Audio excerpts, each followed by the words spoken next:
Comme vous le savez, le sénateur Jean-Pierre Mbemba a été invalidé des élections présidentielles par la CENI.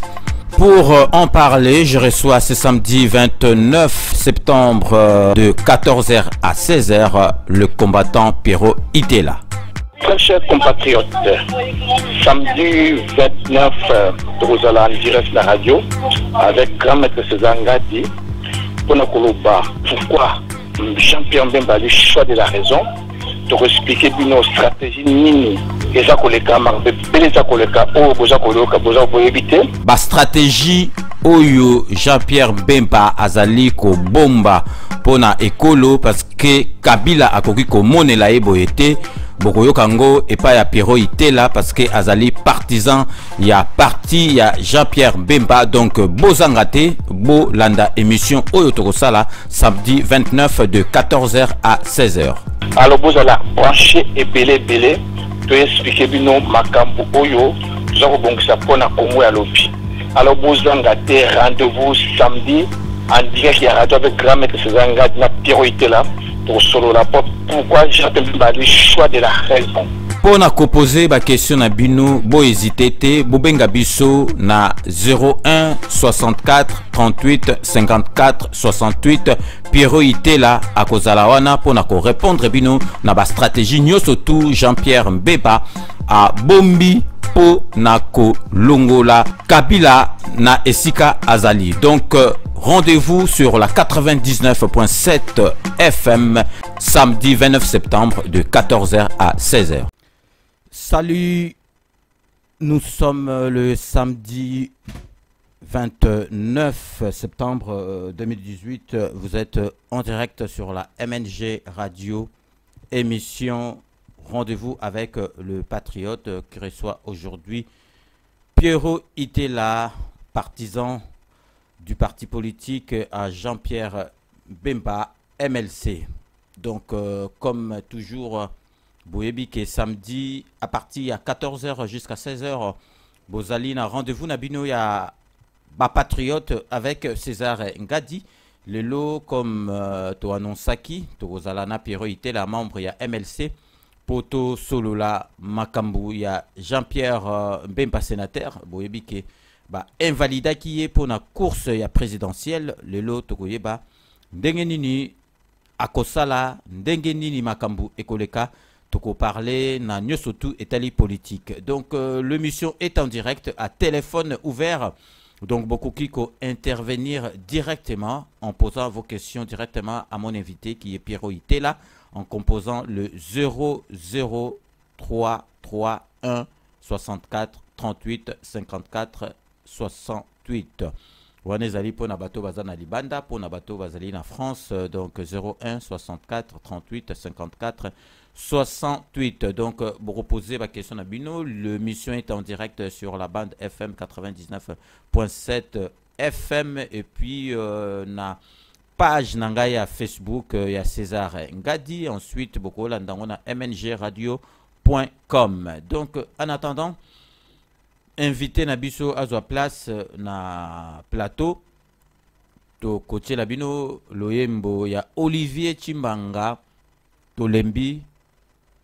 Beau intervenir, beau hésiter pour co-intervenir. Na mondi déjà batebele déjà ba komi kokota. Tozali na Gigale, le rassembleur Yabana Mbinza, Leni Kibonge na Kinshasa, Alain Yeye na Montréal, Patrick Lolenge, Didier Lilanga, Midal, donc Batou Bazali, Ebele déjà, Bassi Bakoti, donc to Yokananu, lo Yembo, le temps et permettre Bisso de partager. Donc vous êtes en direct sur la MNG Radio 99.7 FM dans l'émission Rendez-vous avec le Patriote. Mon invité est Pierrot Itela, membre du parti politique à Jean-Pierre Mbemba, MLC. Toyoka Sikoyo, Tolembi, il y a Olivier Chimanga. De retour sur la 99.7 FM MNG Radio émission Rendez-vous avec le Patriote. Nakansi Batou Bazolanda Biso en direct, en live sur Facebook. Ya Kombo ya César Ngadi ou Bazolanda ba image. Ba Moni qui est invité na Biso aye azali déjà na kati ya plateau. Donc tu as gagné déjà temps. Pierrot était là. Bonjour. Bonjour grand maître César Ngadi. Ndeni, ça va? Santé malam? Santé malam, très bien, merci. Ok, MLC malam? MLC en forme, super forme. Ok, donc Pierrot était là. Tu as vraiment Mbalamoko na vitesse parce que tu as gagné temps. Tout ça là, donc analyse na yo. Dengo ebi ke mutu président na bino ya MLC. Ba invalida qui est. Ba invalidé pe ba mozitu, ba invalidé pe ba tebele. Donc le lot le 29.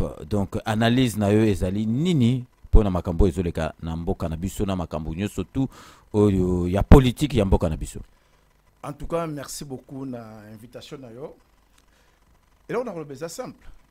Tu yebi très bien que imposteur azana kata tête mboka na biso azana intention quitter pouvoir te. Na ba élection basine ezali belé que azana intention quitter pouvoir te. Voilà la première chose. Deuxième chose. Imposteur azana kata tête mboka na biso aza même pas l'intention d'organiser l'élection de Mboka Nabiso. Parce que azo habitude na ba opposant ya fabriquer bango chaque fois surtout comme la période d'élection ba organiser mon scénario na bango bon on n'a pas de moyens on n'a pas de ceci et là tout ça le gouvernement de l'Union nationale a ça imagine ça là et cette fois-ci a tombé dans propre piège na moko et là on a encore le bon simple oyebi que imposteur a coquille jamais accepter que amona Igwe Jean-Pierre Mbemba na tête en boka parce que depuis 17 ans na tête en boka na biso eux ça on a baigné ça ma partout azali complice bloc wana alors ezali business na ye comme on a fils de pays azo mboka pour na sécuriser ba coin surtout wana olinga ngote parce ezali complot moko ya niveau makasi alors ngala ko na bano que Kabila comme le baki président Yemoko, Kabila ça la choix opposant na ye, ça choix bat na ye. Na le cas dernièrement émission pas na yo, na le baki ngabi ke ngai na ko soutenir muto ko battre Kabila. Na pesa ko Moïse Katumbi bat tombuka ke. Ouais parce que les bosso tongo yake ozalaki pour na Moïse Katumbi. Oui. Donc parce que on peut expliquer biso pas. Pourquoi? Parce que na le baki ngai na ko soutenir muto ko battre Kabila par tous les moyens. Et surtout tout à l'heure, on a raison. Bato tout ngana oyo ngai tant président zalaki na prison, bato tout ngana soutenir bango, bango baza invalidé pour dire que Kabila ça la choix ya bato na ye, a ça la choix ba diversité politique na ye, a ça la choix ya ba jeune na ye, a ça la choix ba journaliste na ye, a ça la choix ba juge na ye, a ça la choix ba tout au combiné ba de tout Congo. Donc pour ngai tout ça au kamwate ya ko mona ke a écarté président Jean-Pierre Mbemba, tout ça comme kamwate pas de que azali mutoyo apesa ka vertige ali muto apesa mo liboma ali muto banque ça mais balobi ki na seni ndenge ba loi électorale ezali babi ke soki oza maboko pembete ozali condamné na boloko kota ba boloko okoki ko sezala candidat à élection présidentielle teneti Jean-Pierre Mbemba baza condamné ya on a balongola ki e donc bango balongola ki ba yebek déjà ozala condamné mais non c'est faux obiso toke na logique nezali takasi candidat mon côté na Congo a osala candidat parce que les gens ba candidat musu ba criminel ba juge ba parce que ba ali gouverner na pouvoir en place mais ba criminel mais Félix Tshisekedi azali maboko pembe bon pour le moment non ba publier sur liste finale liste finale ici là déjà et publier azana kati ici bino bozate bino MLC confirmé bolongo. Pas de problème. Mais le premier allié, pour au monde que souci à président Mbemba ezalité yako alamkana tongo azui gilet na itanza ko razi mandefo a o refaire comme président Congo. Souci les alliés moko depuis tango musée bayaka na Congo. Obaka étant que ba libérateur. To yamba ba tant que ba libérateur. Les loba libérateur ba comme gouvou na biso. Depuis Jean-Pierre Mbemba a décidé qu'il y a une souffrance à peuple congolais. Oui, mais c'est Ngadi, tous à la sincère. Et ça, bateau va la politique, les lois, pour avoir un riche. Et là, bateau va bounder la Congo, va bounder pour un intérêt personnel, mais na combat peuple congolais, bazali. n'a qu'à te poser qu'on a ta majorité. Mais, et là, on est poussé à Jean-Pierre Mbemba. Na année on a que na rébellion. Et on est poussé à et ça gani. Amaka gani. Il y a un souci y a ngana yo. Il y a comme mon peuple congolais. Azangi mon kata Congo. Oh ben soit disant ba libérateur. Libérateur qu'on pouvait mutaloba. Libérateur qu'on pouvait mutatambola. Libérateur qu'on pouvait mutaseka. Abi mais c'est trop. A boye comme on a souffrance à peuple naïe. A décider qui a salo a salaki wana. Mais après tout le monde qui a solo là qui na mutango. Ah, Ndima qui il a accepté l'inacceptable donc à solo là qui. Non attends. Tango alobaki accepté inacceptable. Au moment et là on a reproché ba cadre MLC na ba dirigeant minga MLC bazali na incapacité à ko vendre ba mérite à Jean-Pierre Mbemba. Il mérite beaucoup na Congo. Grâce à Jean-Pierre Mbemba qui l'autre parlait multipartisme. Oye bien tu vois bien très bien. Tant Moussa kotaka na kata Kinshasa ba parti politique tout ça par terre. Tout. Mais Mobutu yemoko aloba makamba ya mitu parti ba parti belé tant abeta ki discours ale la ki ezaki makamba fongola ki nzela. Mobutu fongola ki nzela ba liberté ba ko kanzela. Ya ki fermé. Tout le monde va passer ce qui bazon ba village tout est verrouillé. Tout est verrouillé grâce à Jean-Pierre Mbemba. Grâce à mes fornaye andimaki alongo na costume oyunga tolati ati tenue militaire. Pour na koluka la biso autoza na bolelo. Asa ko mérite beaucoup. Il y en a ba cadre MLC, il faut ba vendre ba mérite na très bien. Boko son pour vendre mérite pourquoi? Grâce na ye soki Jean-Pierre Mbemba sala ke loko mokote le longa na to bi pototo sukate. Grâce na ye. Alors, Moutandengona, il politique na mais bien très bien. A eu force de représenter Jean-Pierre Mbemba. A eu à quoi Jean-Pierre Mbemba est capable. Mais c'est ça ngadi. Tout le monde qui pendant la rébellion, les autres monde na Bunya partout. Mais Jean-Pierre Mbemba passa par Bunya. Tant que comment na Bunya. Au bout de combien de temps vous avez serré na Bunya? Combien de temps? Alors, pour te dire que il est le seul aujourd'hui. Oyo, ceux qui vont pas contre le Congo, il est le seul à aussi de sa bouche besoin de tamboka na biso. Il est le seul à aussi ça va paguer ce samata est à Congo partout dans le asa le seul on a bana yoke devant Mukimo Bimbako asa le seul personne o yako ko bimsa biso na bouche boto na ngolelo. O te ko salama. Ce que ba écarté ba yebi ba raison ba écarté. C'est pas pour rien. Ba raison oh non c'est faux. Ba raison ba écarté parce qu'il est le seul il y a aussi ça va pagaille pillage samata est à Mukana biso. Donc pour nous ata mutu azana casier judiciaire ata mutu asimba mandoki donc azana droit ya se présenter na élection présidentielle. Mais attends. Mais pourquoi pas? Bongo mais il y a quelle façon il y a que s'exprimer parce que à l'époque il n'y avait pas la démocratie. Kabila le père il avait tout verrouillé. Mais moi je respecte qui ni kusima minduki. Vois même maintenant avec ce type ndenge tolobaka jour et nuit. Sokazu il na mbunzute, il va pas partir. Tu crois qu'il y aura des élections le 23 décembre? Non. Stratégie de Wassalaki, il n'y aura rien. Rien. Mais pourquoi Jean-Pierre Mbemba Andimaki a kende kosala l'élection à côté de la élection? Si Konde va invalider, a changé de discours. Mais il y a qui passe à la élection? Non, Jean-Pierre Mbemba a changé de discours. Mais parce qu'à Zobo, il y a une élection, mais il y a qui passe à la élection? On a payé aux occupés. Jean-Pierre Mbemba a changé de discours. Aza toujours na ligne na ye o azalaki na yango. Problème c'est quoi? Soki tant Jean-Pierre Mbemba kenda na Kinshasa. Tant kendaki ko s'inscrit na CENI. Au moins bango tout balandaki bango batelemaki. C'est pour la relaxation OK. Tu es belé ba bombana bazalaki ba mon action na ye. Jean-Pierre Mbemba ali prêt ya ko affronter Kabila. Ali prêt parce que surtout tu es élection libre na Congo, Jean Kabila a gagné. Jean-Pierre Mbemba attends dans secondaire vous mettre dauphin na ye ako même pas organiser Jean-Pierre Mbemba parce que surtout que ma logique à makambo congolais ce congolais alingi Congo c'est la logique à makambo to vandi totali sur tous les candidats au bazal na élection présidentielle totali catégorie par catégorie mais c'est ça ngadi surtout longoli ba sentiment de sozaka na yango je crois le monsieur il est capable ya ko ça Congo na dignité to perdre yango c'est lui qui a la clé.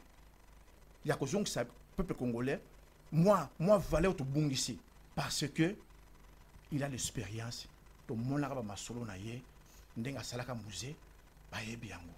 C'est pas quelqu'un oh il beaucoup mettre musique parce que aujourd'hui les loyo tout a koya lelo a un problème na makasi na mboka est parce que est ezali kwa moko oyo eza ko sala ba eza na coopération de makasi na est wana. Il faut un homme na charisme na taille na détermination à Jean-Pierre Mbemba pour mettre fin à besoin bana. Voire même les voisins. Il y a d'autres voisins qui vont Jean-Pierre Mbemba. Bah bien à quoi il est capable. Soit la que dans 48 heures, vous avez aussi 48 vous aussi là parce que Azali l'homme de parole.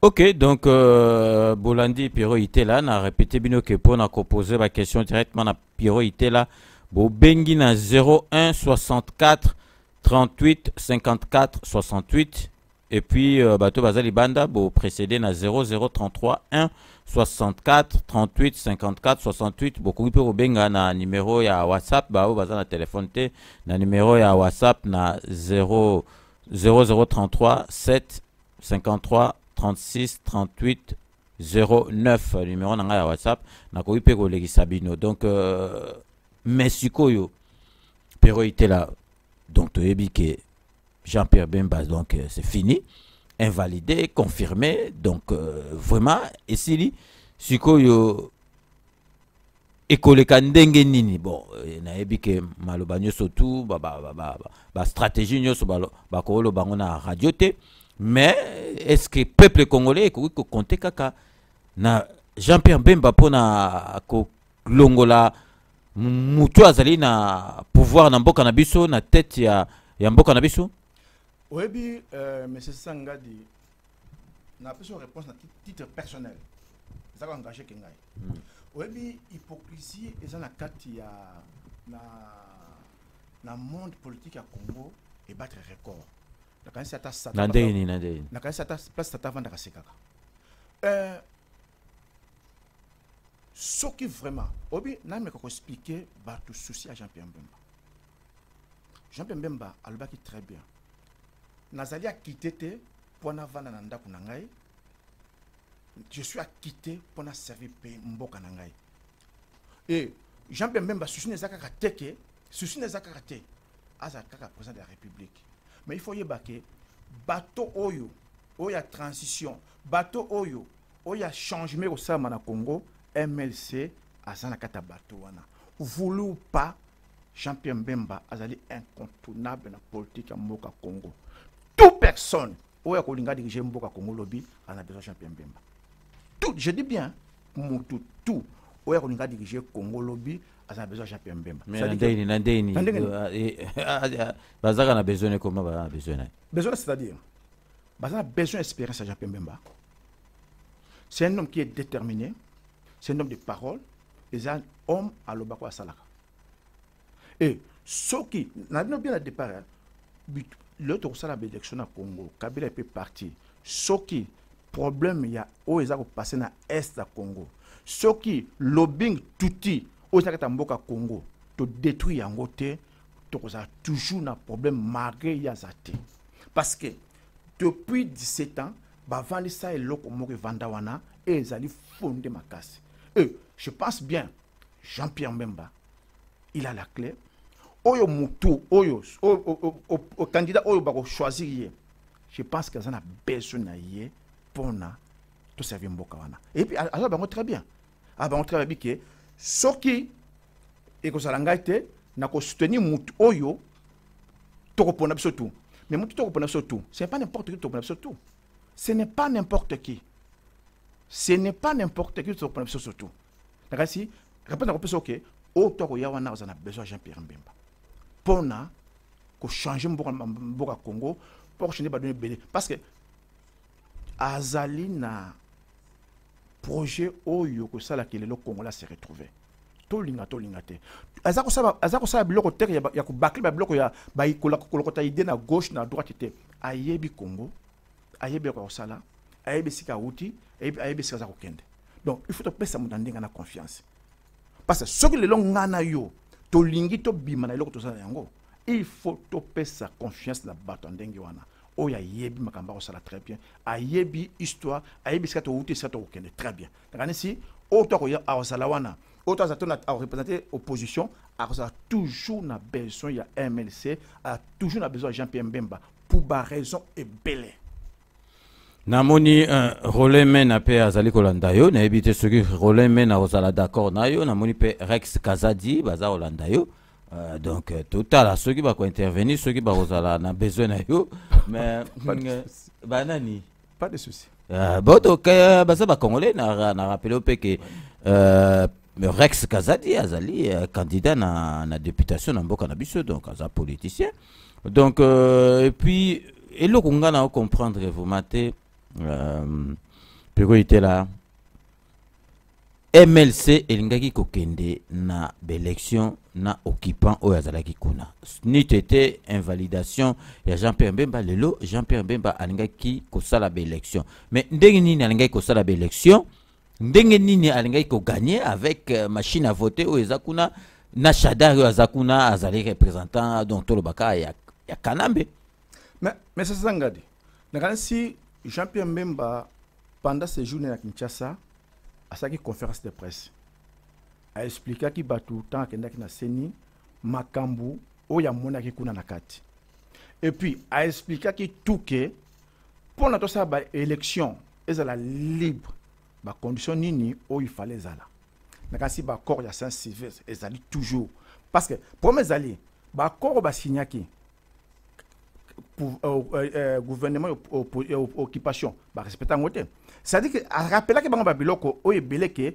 pour tout ça élection ezala bien à part si machine est ce que bande kono opposition machine ezala malamuté à ce bande kono opposition tu okanaka bien avant l'élection salama il faut opposer na prison tu okanaka bien avant l'élection salama il faut pas libérer ba chaîne parce que le na kata Kinshasa tu na chaîne moko kata chaîne nationale comme chaîne de propagande mais wana makambo na to yokango yango kaka wana to yoka banda kala kaka yango wana mais il faut changer mais changera tête donc Kanambe il s'en fout de ça mais non. donc siko ezalaki mais Nabia Kanambe s'en fout de ça pourquoi parce que depuis 10 ans à l'absence de Jean-Pierre Mbemba tant que Kanambe a eu pouvoir après combien d'années Jean-Pierre Mbemba a pouvoir que liberté c'est la calcul après combien d'années Kanambe a eu pouvoir azaki na opposant na ye o ya sala a fabriquer opposant na ye donc tout le monde le logo mona mutoko la José Makila oyo tongo butu poko ako finga Kanambe aba so kindi il faut poser la question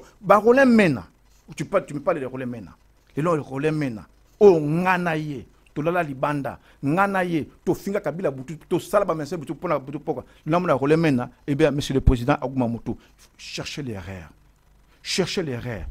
na ba condition ndenge wana Kabila a besoin battre ndenge wana a besoin de poser ndenge wana au finga que lundi mardi yo pané Ogumbi Moto c'est ça ngana ko féliciter yo le comprenait qui était les locaux comme ennemi farouche que Mouto Babi batu basambe babi que vaut mieux la fin des choses que son commencement Mouto banda qui opposition au souka comme Colombo le basani que Mouto banda qui na boyé au souka non c'est pas possible au monika na yo ndenge de lo changer c'est même cas des gens même pas maintenant na kotika peuple na souffrir ndengate notre peuple na pas possibilité il faut na révolter ça c'est révolte de Luka Butu pour ngana est-ce que tous les Congolais bah ça révolte ndengana pour l'interrogation au moni donc pour mes alliés Jean-Pierre Mbemba toujours répétant au jour et nuit à Kenya Kinshasa a posé bloc on aille pour nous la candidat Jean-Pierre Mbemba qui juste candidat il y a changement souci à peuple il peut s'en foutre le habit bon atika bamba ça na bango mais tellement que l'homme alingi mboka na ye il n'a pas le choix il faut défendre mboka na ye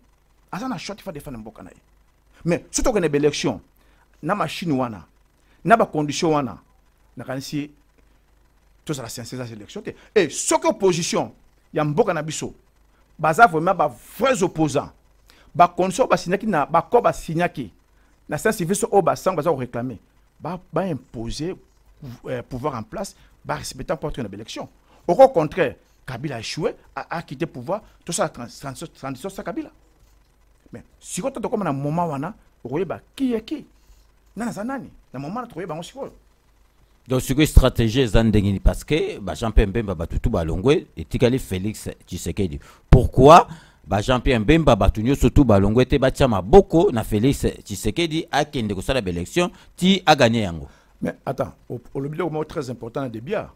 Au lobby au parler machine, au parler dauphin, au parler mbélé. Est-ce que ba condition tout le lobby ngana? Est-ce que Félix a quoi accepter donc une élection ba condition parce que Félix n'a eu DPS ba signer ba corps d'ancien civiliste. OK, ba demander ba makambe belé échanger pour plutôt que l'élection. Mais il a échangé, azali capable. Et puis, dans le message, j'appelle ça qui la population qui est tant que l'opposition au pouvoir, batouiller, va travailler avec Nambe, va causer la bango libre. Mais non, moi je suis contre ce genre de discours.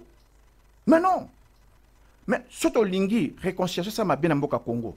Il faut qu'on juge batou tout pendant 17 va travailler avec Nakabila. Batou oba bomi ba mandiko na biso. Oba bomi ba shebeya. Oba bomi ba mukendi ba bomi ba comment batu wana ba criminel wana to na banque que l'autre du pouvoir to pardonner bango parce que tu pouvoir tout ça pouvoir à l'échange de quoi? Mais moi je suis contre ce genre de discours. Pendant tout ça la réconciliation après Kabila batu tout ba travailler Kabila il faut pas ça la juger mais ça la connaître par rapport à acte naie Chadal obomaka batu na mbujimai aux gens mérité prison un tel aussi qui besoin mérité prison to battre que non toujours pouvoir te poursuivre bango te non on les alliés ezali ba discours yo biso to adhérer na ngote pour soutenir pour ngana soutenir candidat il faut ba discours les ala te tout ça a besoin de discours que ceux qui to libérer mboka to juger mutu na mutu par rapport yelo ka salaki pendant l'occupation tout est bloqué ngate ba rôle maintenant vous avez une opposition beaucoup trahir peuple. Pourquoi tu as fait ça? Allez, 2 ans, éligibilité, pendant 10 ans, ça se politique dans beaucoup. C'est ça le retour, ça là. Pour future génération, Barolé mène à trahir ni Nazaraki combattant, Tiki combattant, qui est en Boka, pour à postuler, à trahir. Je pense pas qu'il n'était pas combattant. Il était infiltré. Parce qu'infiltré qui est parico, infiltré par combattant, les autres, tout le monde est résistant de Yangwana. Tout le monde est résistant de Yangwana. Bamakolo Kotambola, ils étaient avec nous ici.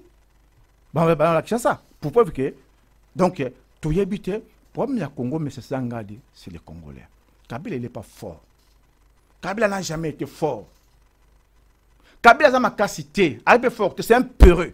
C'est toi et moi, donc ça Kabila ma casse. Parce que yo yebinga na yebio. So il va passer ngamo minzata na singa on c'est ngada kabwe. Tato memebwe. C'est ça Congolais. Intérêt la nation zambulani. Est-ce ba makameze passer na ba beni. Eux les cas partout. Tu libérer un peu en n'engagé. Tu connais condition suka wapi. Tu connais suka wapi. Suka wapi. Conscience comme na mutu mkolonini. C'est ça le problème. Vous-même ba candidat baza o ba lelo na o baza ba se poster na l'élection présidentielle. Si ba condition à réunité, ce ba lingi vraiment Congo, ba ça ba vrai congolais, ba non. Donc une élection avec ba condition aux alliés. Mais si quoi wana donc Kabila otika kana pouvoir. So bon ba boui ya zaka na pouvoir alors. Mais na lobby. Alors ba que tant que ba élection salamité aux ala kabala. Mais Congo ça Kabila ta. Depuis quand Congo Kabila kuta ngana kata Congo ti. Oui mais fait que mais Kabila faut luka nzela kolongo. Mais na lobby Kabila kuta ngana Congo. Pour mes alliés nini? Pour mes alliés jour au biso ba congolais ngana yo na ba msusu to vendre autour à table. Tout le langage moko ça va changer. Au moment où tout un langage moko te, au moment où tout a bien terrain na biso, un moment où tout a soifé alors que moko boko, Kabila yebi asa entouré ba congolais, ba bi ne to fonctionnaka, ba système to fonctionnaka, ayi bien très bien. Mais ceux qui ngai, ceux qui le opposant, ba lobi ke ne to sinaki ba corps. Mais Kabila il est censé respecter ba corps à sinaka, non? Wada konanga te? Oui. Il est censé respecter Bakora Sinaka, non? Namboka est normal. Ah bah oui, il est censé respecter Bakora Sinaka, mais ce qu'on a respecté en côté, il faut que Bakora Sinaka ne Bakora Wana, va faire voir que aux allo obligés de respecter Bakora Wana. Bakora Banan, bah pour ça. On va discuter, va faire prouver que ça, il faut respecter Bakora. C'est ça le problème. C'est ça le véritable problème de ton Yangwana. Pour nous dans le loquet, pour vendre tout à tête au sol là, vous avez aidé dans la moutou, aidé dans la moutou. Qui est qui te baraté. Mais dans le tout partout que pendant 17 ans et là on a arrêté il y a bien pas Kabila les arrêts le moko. Oh lelo atana tombe na rotiki là ta moi fleur à muker kaka le moko que aida biso to yeba nana zali nani. Parce soki a umela ki boyete to yeba to belete. On yeba makila te. ongo ba oninga ko ba nga ko te ongo binochi ba binochi balate to ko ba bango kasa kabila que ce sont pas des politiciens, ce sont des faux congolais au basana complice ya ko détruire ya ko massacrer peuple na biso tato ko découvrir bango lelo et ba ka ba to za unique na monde en Afrique ata ba pays musu to benga ba West Africana be c'est pas ko acceptable jamais ça inacceptable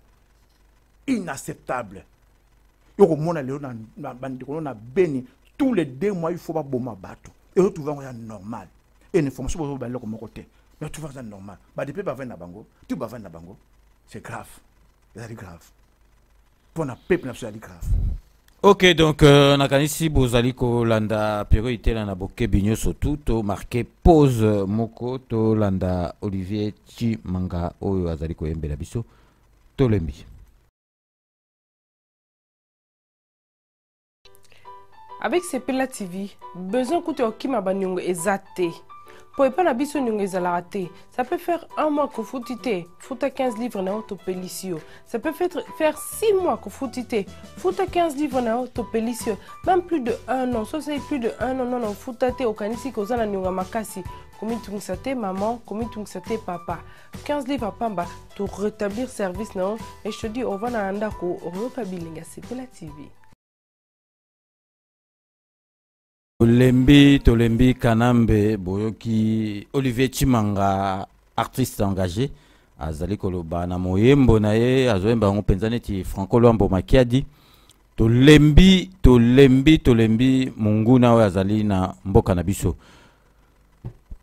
Pierrot ite la tokoki ko se voiler la face te bato batikali na course ya présidentielle ezali Félix Tshisekedi Kamere donc za bato makaso ba yebani ezali Félix Tshisekedi Kamere Fayulu donc yo okoki kolobani na bato batikali kuna na message ni ozali nango pona bango. En tout cas bao batikali na tête ya opposition par rapport à l'élection soke kozala batikali Fayulu Kamere na Félix Tshisekedi na bano pona Kamere oyebi tozala mémoire courte te combat na ngai e bandi lelo te par rapport ya Kamere ça date longtemps Kamere pona ngai aza na opposition te comment il faut expliquer Kamere aza opposant te Kamere ali ba benga Shadari azali dauphin Kabila non c'est faux dauphin Kabila c'est Kamere. Mais non, mais il faut expliquer. Donc, Bati Dauphin Zali Shadari, Yuzo Dauphin Zali a expliqué. Non, Dauphin Kabila Zali Kamere. Kamere, depuis longtemps, a lu tout le fait qu'il y a opposition. Kamere a continué na lobbying tout le temps à Congo pour na toujours rendre bango jouer à continuer na yango. Ça dit Kamere. Kamere chaque fois tango opposition ekutanaka to monaki na dialogue salamaki na Kojo o meki opposition Kamere combien de bat balelaka Kamere a trahi mais c'est que moi je comprends pas et on a comprendre te na ko poser la question est-ce que ba parti politique tout oyo l'opposition est-ce que ba monaka ou ba soko monate Bazako yoka ou bazako yoka te. Mais pourquoi bazako soit courage de taquer ba fils du pays comme Martin Fayulu de passer na saluer ou ya loba vérité que Kamere aza opposante Kamere azali Kabilis c'est Martin Fayulu loba yango. Aloba bombana te. Et place Kamere ali Martin Fayulu ayaka te. Pourquoi que tout ça perd de temps pour rien type parce que type yo azana bisote type azana bateau kuna. Et chaque fois que Kamere est en opposition, Kamere a habité, na ko kutana bango, na ndenga ki yanki. Kamere n'est pas opposant. Kamere est opposant. Kamere a suscité que tout le monde na est c'est là. Kamere a dit député, il y a est non. Au son moment mukoni Kamere ou na conférence de presse, ou le comment Kamere a parler ce qui s'est passé na est à Congo. Na Bunya partout, mukoni Kamere lobaka. Kamere lobaka le connaître. Et souci n'a été. Donc, tant que tu as dauphin, non, les vrais dauphins. au lobbying. Parce que Chadari c'est un Congolais. Pourquoi c'est pas tout le monde va passer confiance à sa président Congo? Non, pas passer confiance à ça. Ils allaient juste de façon oyo, Kanambe, na lobbying touti, bah on dit c'est peuple congolais. Tout le Congolais mokoana, pour tout tromper vigilance à Congolais, mais c'est pas lui. Azana innocent. Au bout il y a 6 mois, 4 mois, bah bête mais ça c'est na mutu. Aller na mutu avec na kenae. Omoni. Après donc après pour yo donc caméra à côté na scène. Caméra à côté na scène. Na lobi hein. Ce qui est l'élection aux ala, na pesi na lancé deux filles en novembre. Ici novembre, beaucoup monde face à caméra. Comment caméra a se détacher na ba père surtout y opposé ba tambona bangwana. Caméra c'est pas un opposant. Caméra c'est opposant.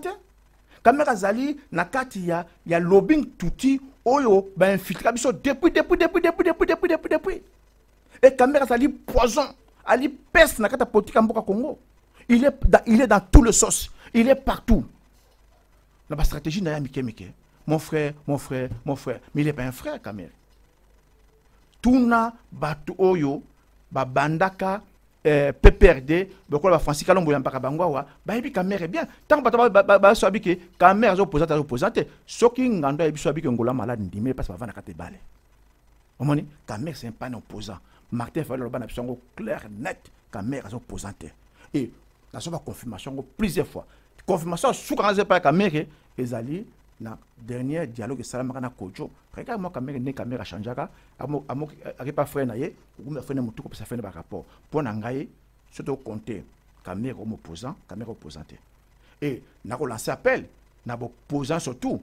Il faut pas se courage pour Kamere kende kaka mbala mona kanabino. Comme ça tout ça tranquille.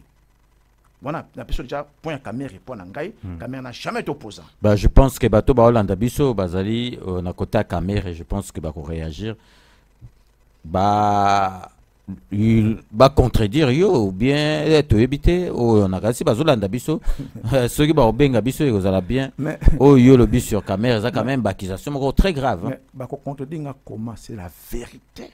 Caméra n'a jamais été opposant. Dans la fabrique Kabila. C'est Kamere, non? Comment? Vous ne pouvez pas changer, le Canada a changé. Non, Kamere a changé. Tout le monde qui est en gros, le dernier dialogue, c'est Kojo, qui est Kamere. Quand on dit que caméléon, caméléon. Kamere, c'est un caméléon. À s'adapter à la couleur, tout, dans le moment surtout. C'est Kamere. On a respecté Mingi. Parce que, à ça capable de tout. Kamere n'est pas vendre dans Bruxelles ou on a besoin de tout.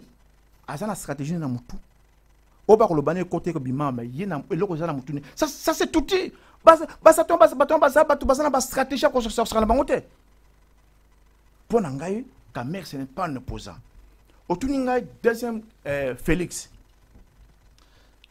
azana chance Félix parce que azama boko pembe donc atikali na course donc la preuve que balongoli batunyo surtout ye azali na course tisiko yo toko za maboko pembe motema mwindo ça veut rien dire.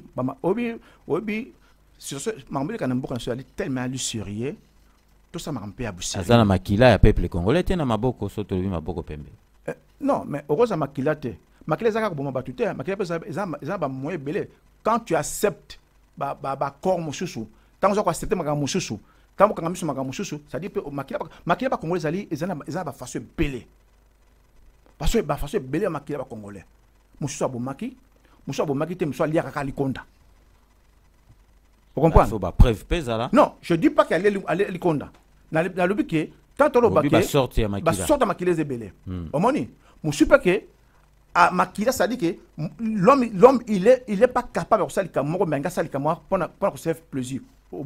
Si Makila pas Congo na boko no. Obina na minute nto zali siko na mboka Congo ezako senga makambo ya sérieux mais ça s'engage. Tala, Kabila détruit Mboka na biso. Mboka neza ko kufa. Mboka neza li kao. Et ça m'a bébé c'est un sérieux belé. Ozo le motema boko pembe. Muso yi ba la tek ba gant. Man prête de qualité. Ma yi baki. Asimbaki mbongo. Na ji portable na yo, na tek ba gant. Taba mona ma boko na pembe. Ça dit que eza ba seconde to ba ton poko. Ngai eloko na ko insister. Nakoba pona compatriote sur Félix Tshisekedi, il faut être clair dans le discours. Clair. Tu ne peux pas discours à flouter. Clair.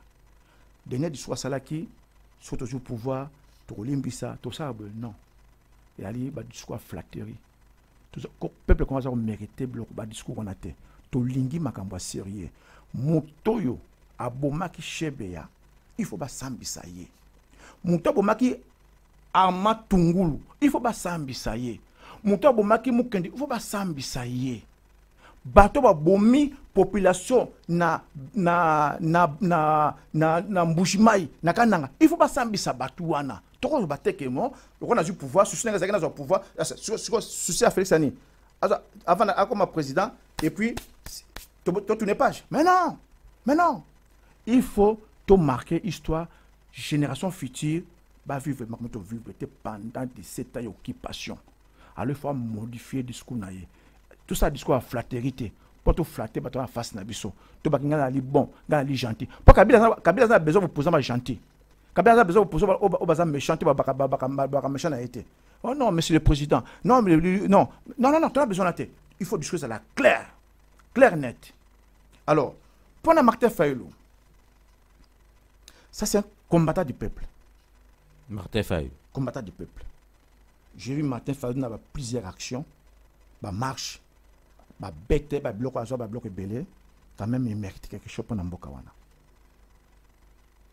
Et des fois, nous sommes congolais. Tolingaka toujours ko pesa, kolinga toujours ko kende sika ba ebele. Babi parfois la voix du peuple c'est la voix de Dieu, c'est faux. Je peux voir Dieu. Kabila ça va voir Dieu, va voir Dieu. Ça va de ça. Mais c'est le peuple le kuta donc la voix de Dieu. Pour te dire que le peuple a bien. Pour te dire que les gens ba sous-estimer Fayulu. Mais il faut tal engagement dans Mboka. Bolongone na Mboka. Quand na Fayulu a dit que caméra za l'opposante. Gabi ouais, ça c'est non. Tant que lobby makambu ya est, comme dernièrement lobby président Jean-Pierre Bemba lobby makambu ya est. Gabi c'est ça des hommes. Kabila lingi bato ndenge wana te. O rappeler bato kuna na est ça ne va pas. Ali bato ndenge te. Je peux faire confiance à Fayulu. Pourquoi pas? Mais à la tâche difficile, il faut toujours composer, rassembler Congolais autour na yo et ça marcher. Mais moi je pense pouvoir en place. Lobbying tout tient à Mboka Congo. Na façon Fayulu alinga Mboka na ye. On verra. C'est tout. Donc pour yo Monique na ba candidat au batikali en course donc pour yo na monde au bedi discours no yo mona Fayulu, c'est ça? Non, nabi mbamo Fayulu. Fayulu mbala moko te mais na kotala ba parcours ya mutu. Quand même il est intègre. Bon, malgré faut pas me salama kayina na Kimbuta. Na gouverneur ville détruire Kinshasa, Kimbuta. Bon, voilà, je pense que attirer les sons. Au moins il faut pas tous à la trop nité. Au moins tous à paix. Bon, ce vite toi babinemité. Mais quand si attirer les sons na RR salama kawana. Je pense que dans un discours naie par rapport à un discours flatterie, comme ça penser. Tant que Vitar a opposanté, a bien vérité, et c'est faux, c'est vrai, a opposanté. C'est vrai.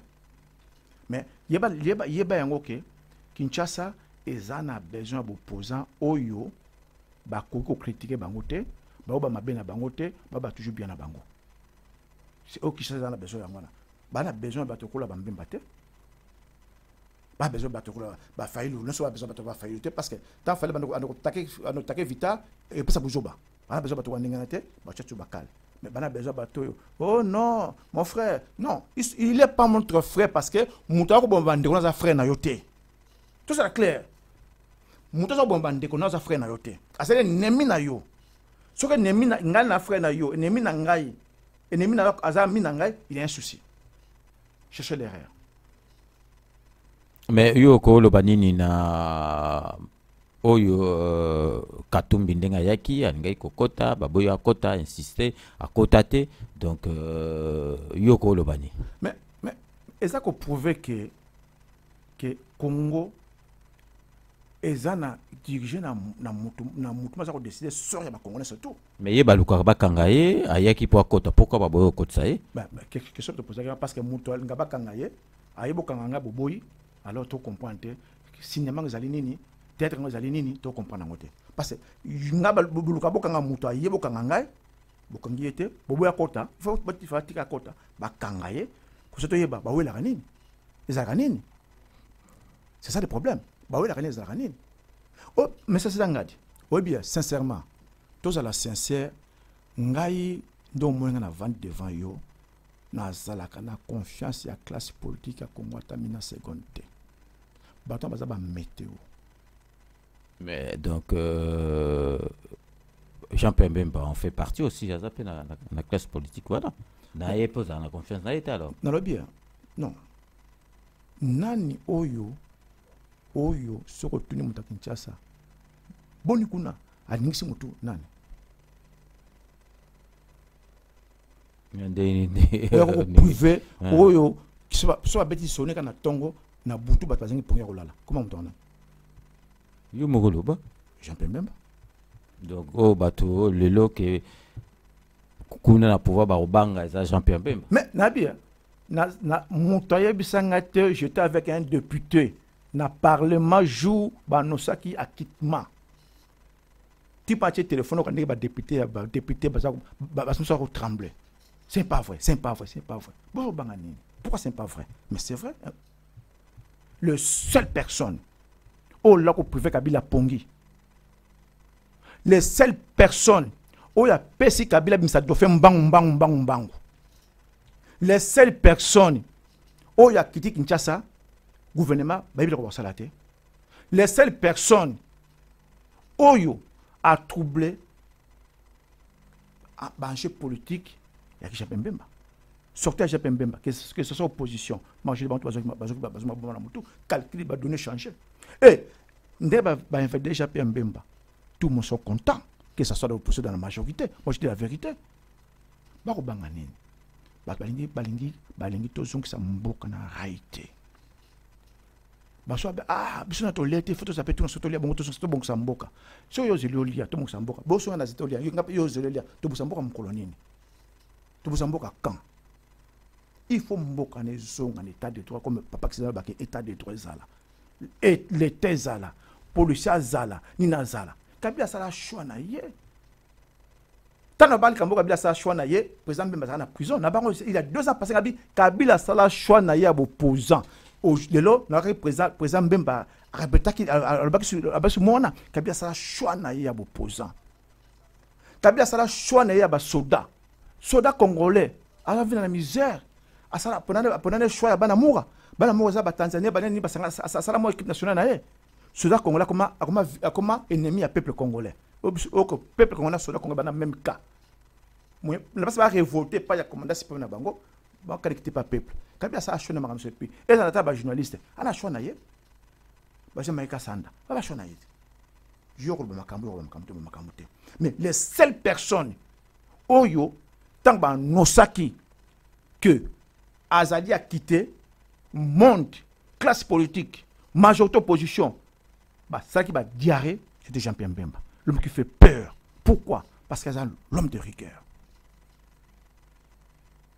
je suis mon Jean-Pierre Mbemba la banzembo Mbemba wa je comme blonde à congolais ta qui jeune tapé jeune mais tout il faut ça part des choses ne pas ba libératé donc akabara ndenge ba msunde ba kabarate c'est ça mais c'est effectivement na lobby pona mboka na yo intérêt mboka na yo fona pesa mboka pona manga mais non sur le Kabila opesa mbongo il s'en fout complètement za mbongo na été za mbongo ba congolais eka mboka pesa no ka mbongo fallait tonga be colt yanga pesa bina ngoti apesa ka mbongo fallait atonga bopito apesa mbongo nati Kabila so Kabila zani et na bien tanga mona kama mabulu partout et souci na kamni il s'en fout complètement que mouta c'est pas mon problème boto ki mbuta ya problème était Kabila qui na mission na ye mission Kabila zalaki ba borto la biso parti à est. Kabila a une mission nae. Mission Kabila zaki le to division. Mais comment nous allons comprendre, ben intellectuel congolais, on a zali bac plus 14, on a docteur à machin, on a licencié à boyer. Un simple taximan. Alors roulé bino na vraiment na farine. 2016, ben chose à la quitter. Quand on opposant, pour ces propositions, tout ça la transition. Pourquoi? Parce que vous avez intérêt. 2017, même chose. Moutazu bonus, c'est à 2 ans, sans mandat. Mais non, il faut ça au Congo. Et on s'en bonus au Congo. Alors, nous avons sorti à Jean-Pierre Mbemba et qu'on la mousse opposition. Opposition, autonome, le loba vendu wana. Tu vois, on va dire ça Kabila. Quelle action concrète et ça m'a kata Congo au prochain Memango. Ce qui bat tata bat mosengote.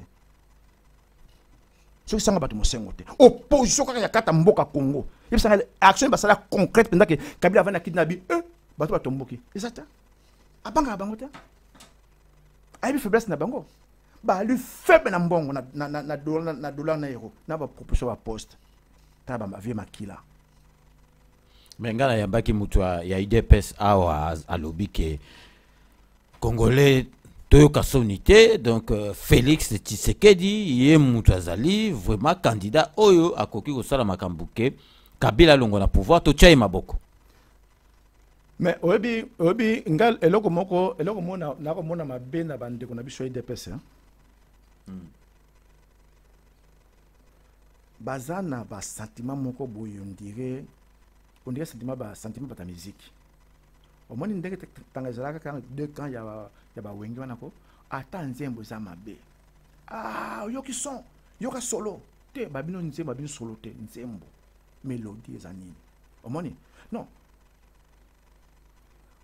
Parfois Félix est allé victime y entourage naie. Babino ba reprochaka.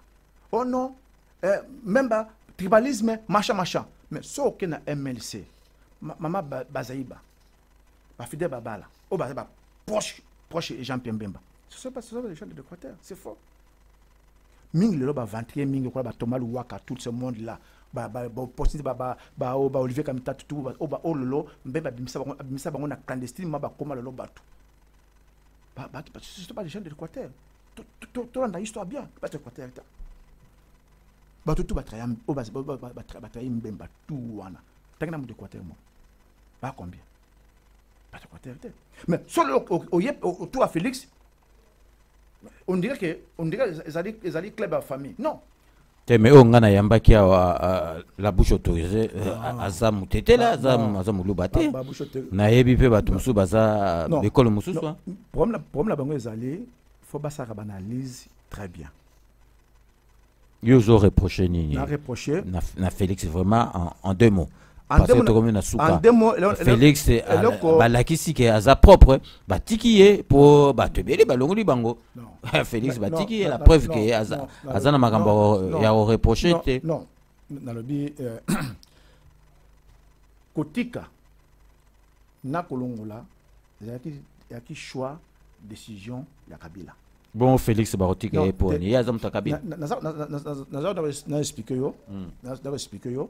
Kabila nous répété il y a 2 ans le baka yango na mon saison chouchou Kabila a un choix. Asalaka choix ya batna ye o ya lingi ba compagnie ye. Il y a des opposants accompagnateurs. Omoni opposant accompagnateur ba accompagner pouvoir moko boye ti ba salaka net ti mutavan. So le Kabila a sali de bonus wana parce que ba Félix parce que ba Fita ba salaka efficacité.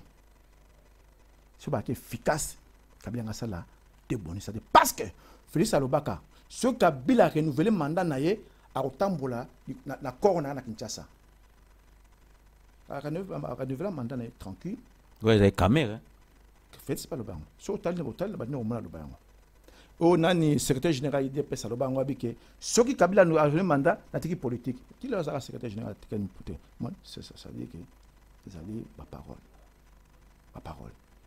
moni ngai eloko naza ko demander na président Félix a organiser ba truc na bien parce que baza na facilité ya ko take ya ko finga baninga na bango ka opposition tangu président Bemba bimi tangu président Bemba a déposé candidature na ye secrétaire général IDPS alors baka bike bango bako participer bako sala choix ya candidat iniquité bon candidat bango zali Félix déjà ali message ya division message oyo PPRD balingi yango message ko abila lingaka yango wana je me posais la question est-ce que ce monsieur là ce monsieur tant il lancé un message wana basolaki na nani na Atundu basolaki na nani na Mende basolaki na nani parce que ce n'était pas le moment qu'on a lancé gérer un message ndenge wana secrétaire général il y a parti mon ko IDPS to babi ke biso to kota possible bon sikoyo ba chape même basalité ba mojito basalité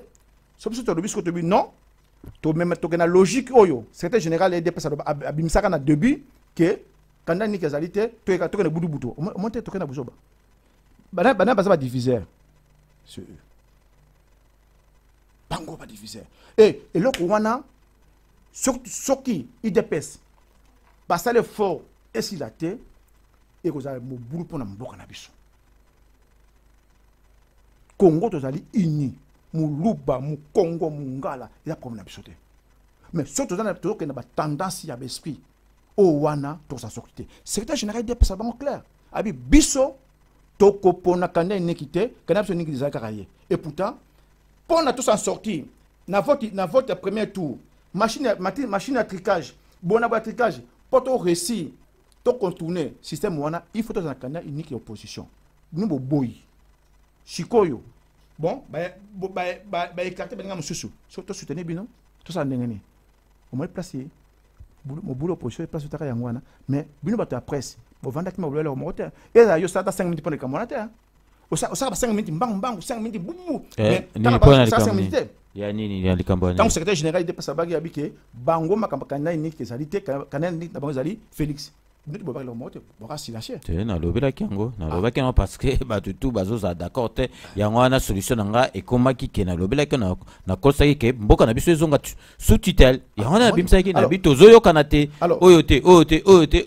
alors ce secrétaire général et comme donc to keneka na sous tutelle ce secrétaire général la partie de quoi IDPS a pensé ba moi ndenge wana au moment to zoluka ba solution alors to lukanino et surtout qu'est-ce bien il y a un problème à niveau IDPS toujours. Tous les traits du barreau Bimawana. Tu viens d'où? Il vient d'où? Toba Tolobate. Il vient d'où? Cherchez l'erreur. Ok, donc Pierrot était là, tu as commis vraiment à la fin, donc il nous reste 3 minutes, donc tu as commis vraiment à la fin. Namoni que Batou va réagir, ceux qui va réagir, c'est que ça racine bien, Batou va d'accord, donc je pense que tout le monde est d'accord avec Pierrot était là. Pierrot était là, tu as commis vraiment la souka émission. Mot de la fin, na Pesio Kaka 1 minute 30 parce que tu as commis vraiment la souka. Mot de la fin, nous avons adressé un message na partisan tout. Parce que les gens pas partisans Jean-Pierre Mbemba, n'a pas membre MLC. Ils sont pas partisans Jean-Pierre Mbemba, toi membre MLC. N'a membre MLC, n'a partisan Jean-Pierre Mbemba. Donc ils sont fanatiques à Jean-Pierre Mbemba. Non, fanatique. C'est l'homme, je crois, c'est à cet homme. Donc monsieur vous croit à cet homme. Donc il faut croire n'a pas na parti n'a pas bien. Non. Ils ont relié na. Non. Dans quatre parties, il y a des choses il faut à revoir comme il y a soit revoir bien. Parce que ma bête il faut pas dégager un ekende. OK. Partez en forme. To perdre espoir te. To perdre espoir te. Tout chemin Kabila comme Jean-Pierre Mbemba pour finir au président de la République démocratique du Congo. C'est un destin au Nzambe à signaler le Colo pour na Congo. Tant que Moïse libérateur ya Congo c'est Jean-Pierre Mbemba. Il y a des questions qui fanatisme était, il y a des questions autour de tout le monde a capacité de faire na yango. Pour que zonk sa mboka na ba valeur de perdre. Les lorsque Jean-Pierre Mbemba a la tête à Congo, si les 9 voisins na biso ba ko respecter biso. Respect ko zonga. Par rapport ya caractère ya yemutu, par rapport ya détermination ya yemutu.